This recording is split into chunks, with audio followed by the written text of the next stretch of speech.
Bem-vindos ao The Debate. Hoje a gente vai mergulhar um pouco nos recentes desdobramentos do julgamento do 8 de janeiro lá no Supremo Tribunal Federal. O foco é, bem, nas ações do ministro Luiz Fux e nessa discussão super complexa, sobre onde termina a liberdade de expressão e onde começa o crime, principalmente quando o assunto é urna eletrônica e resultado de eleição. A nossa conversa aqui parte de material que detalha bastidores e análises desse julgamento. Exato. E a questão central que a gente precisa discutir é o que o ministro Fux fez, as justificativas que ele deu. Isso representa um processo judicial, cuidadoso, buscando clareza na lei, ou, por outro lado, levanta suspeitas, talvez de manobras, de uma politização da justiça? Olha, a minha visão é que as decisões do STF, e aí, incluindo as do Fux, elas tentam sim estabelecer uma distinção jurídica que é crucial, sabe? Separar o que é opinião do que é crime e tudo isso seguindo o devido processo legal, as garantias que todo mundo tem direito. Já eu vejo por um ângulo um pouco diferente. Eu questiono as razões que o Fux apresentou e, mais ainda, o jeito como o STF está traçando essa linha. Isso me parece arriscado, sabe? Pode ter sim consequências políticas ou acabar restringindo a liberdade de opinião de um jeito complicado. Bom, para mim essa coisa do Fux revotos anteriores ou pedir agora para reexaminar o voto atual, isso não mostra a fraqueza não. Pelo contrário, mostra um compromisso com o rigor, com a análise profunda, o que, no fim das contas, fortalece o Estado de Direito, aquele princípio básico de que ninguém está acima da lei, né? Eu acho que o STF está agindo certo ao tentar definir parâmetros. Tipo, criticar a urna ou o sistema de votação, ok, isso é do jogo democrático. Agora, afirmar que teve fraude na apuração sem prova nenhuma e como parte de um plano maior, bom, aí a coisa muda, pode ser crime sim. E o Fux levou em conta aqueles elementos que estão sendo investigados, os supostos planos Punhal Verde Amarelo, Copa 22, o envolvimento de figuras como o Braga Neto. Isso mostra a seriedade com que o tribunal está olhando para essa ligação entre desinformação e possíveis atos contra a democracia. Eu entendo essa lógica, mas, vamos ser sinceros, a justificativa formal do Fux para pedir o voto de volta, correções gramaticais, soam um pouco conveniente demais, não acha? Isso, querendo ou não, acaba dando gás para a especulação, para aquela esperança de alguns setores de empurrar qualquer decisão contra o Bolsonaro para depois de 2026. É até irônico, né? Antes a esperança era num destroyer do Trump, agora é se apegar a prazo processual e erro de português.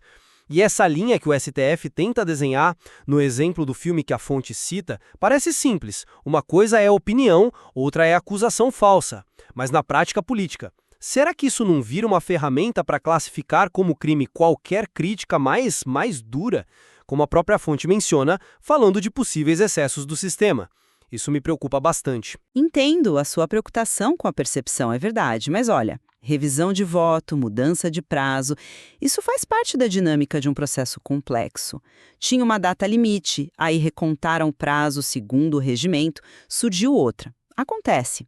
E a informação de que o Fux diz que vai devolver o voto rápido, talvez ainda nesta semana, para mim, isso não soa como uma nó para ganhar tempo, mas como cuidado mesmo, na hora de decidir. Sinceramente, essa explicação ainda não afasta totalmente a desconfiança para mim.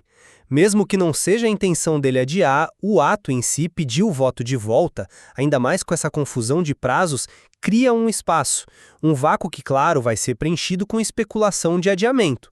E a própria mudança na contagem do prazo pelo STF, que antecipou a data final, não dá para interpretar isso como uma pressa calculada para fechar o caso antes do recesso.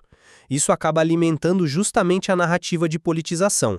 A forma como as coisas são percebidas nesse caso importa muito. Mas, voltando para o ponto central, essa distinção entre liberdade de expressão e crime, ela é fundamental para a democracia funcionar. O exemplo do cinema é bom para ilustrar. Criticar o roteiro, a atuação, ok.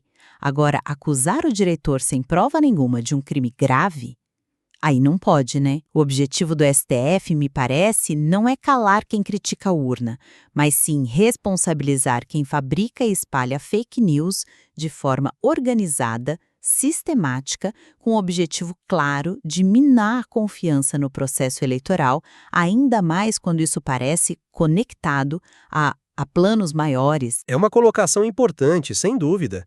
Mas será que essa definição, quando a gente aplica no mundo real da política, não fica perigosamente elástica? O que para uns é fabricação de fatos falsos com intenção golpista, para outros pode ser só uma visão alternativa, uma crítica muito forte ao sistema.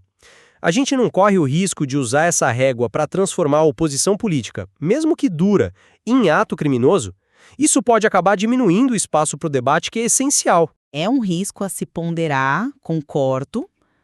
No entanto, as evidências que o Fux considerou lá no início, como aqueles planos detalhados nos documentos Punhal Verde e Amarelo, Copa 22, aquilo sugere algo mais do que só opinião diferente, né? Aponta para uma organização, para intenções mais concretas.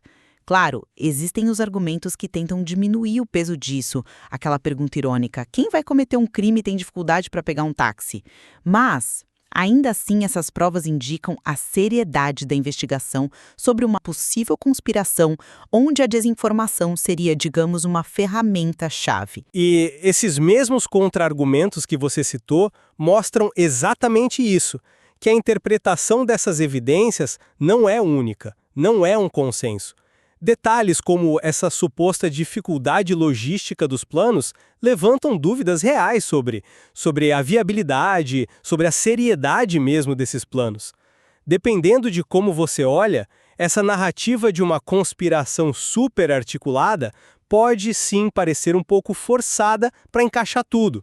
Bom, então, para concluir a minha perspectiva, o STF está diante de uma tarefa muito difícil, mas que é essencial: definir limites legais claros para proteger a nossa democracia, ainda mais nesse contexto de ataques que parecem coordenados.